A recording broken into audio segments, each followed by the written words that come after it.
Fala galerinha do primeiro ano, tudo tranquilo? Espero que sim.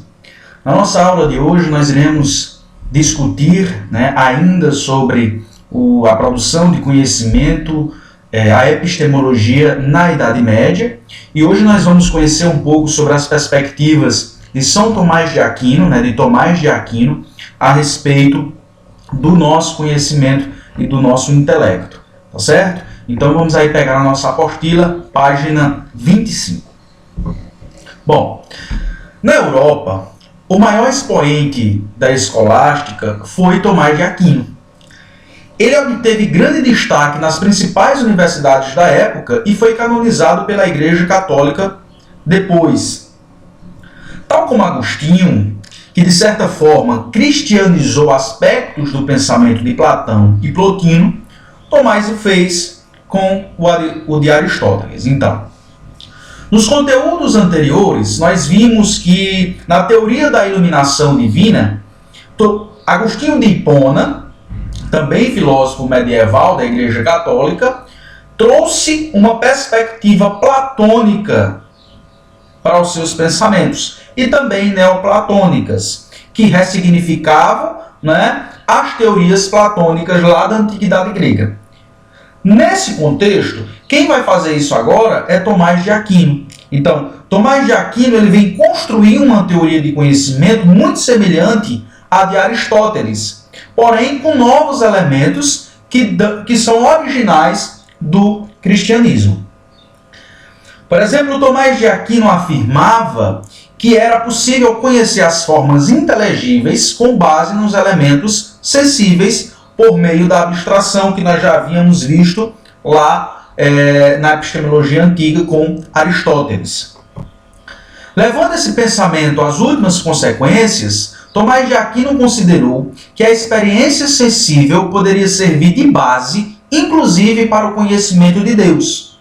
Segundo Tomás de Aquino, sendo o homem dotado de um corpo material, todo o seu conhecimento teria uma origem sensível sobre a qual, posteriormente, agiria o intelecto.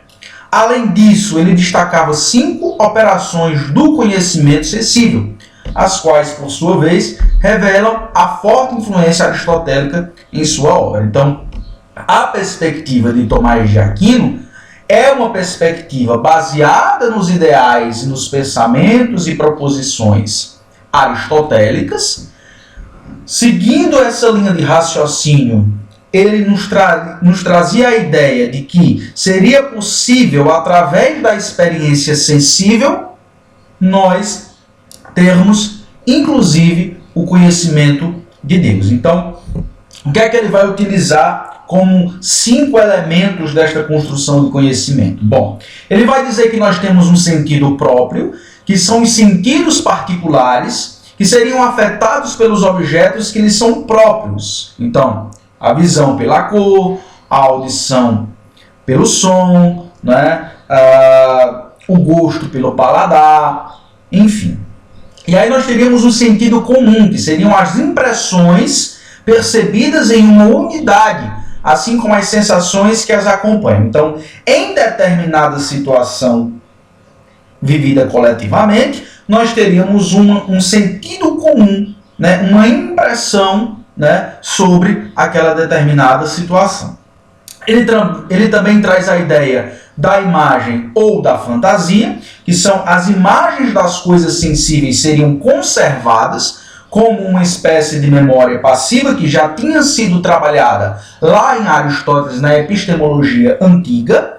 A memória ou a reminiscência, que são as imagens que poderiam ser evocadas deliberadamente, como uma espécie de memória ativa, também trabalhada na perspectiva aristotélica, e a razão particular, que são os objetos e situações particulares que seriam imediatamente percebidos como benéficos ou nocivos. Então, nós teríamos aí quais são os 5 elementos da construção do conhecimento segundo Tomás de Aquino: sentido próprio, sentido comum, imagem ou fantasia, memória ou reminiscência e razão particular. Muito bem. Então, de acordo com Tomás de Aquino, o conhecimento sensível, dividido nessas 5 operações, formaria a base necessária para se chegar ao conhecimento intelectivo. Segundo ele, o intelecto se apresentaria inicialmente como uma possibilidade de alcançar o elemento inteligível presente nas coisas sensíveis, sendo, portanto, chamado de intelecto possível. Ao realizar essa possibilidade por meio da abstração, ele se tornaria intelecto agente. Portanto, o conhecimento sensível serviria de base até para que a alma pudesse conhecer a si mesma. Ao perceber os objetos, a sua própria atividade cognoscente sobre eles e assim a sua própria natureza e a Deus. Então, um dos objetivos da obra de Tomás de Aquino, galerinha, era provar a existência de Deus. E para isso ele se baseou novamente no pensamento de Aristóteles, utilizando argumentos que se apoiavam no encadeamento entre causas e efeitos revelados pelos objetos sensíveis e suas relações, o que permitiria o conhecimento sobre eles. Então, é importante que nós compreendamos que uma das ideias, né, de Tomás de Aquino era provar a existência de Deus.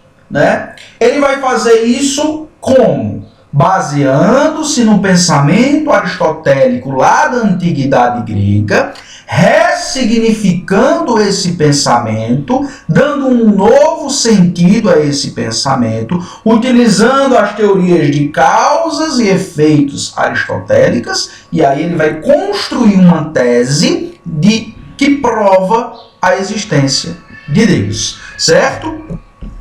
Tomás negava a possibilidade de contradição entre a filosofia e a teologia, porque, segundo ele, a razão e a fé provinham da mesma fonte, Deus, e, portanto, harmonizadas. Então, é importante que você compreenda que, segundo Tomás de Aquino, não há contradição entre filosofia e teologia. Muito pelo contrário. Como a razão e a fé elas eram concedidas por Deus, a filosofia e a teologia construíam uma relação harmônica, tá certo? Tomás de Aquino também acreditava que a fé apresentava as verdades necessárias para a salvação, igualmente para todos, mesmo aos que não dispunham das condições de realizar profundas investigações racionais a respeito delas. Sendo assim, aos que podiam fazê-lo, a razão apenas esclareceria o que a fé já antecipara. Além disso, ela ainda poderia oferecer sólidos argumentos filosóficos em defesa das verdades reveladas pela fé. Então, pessoal,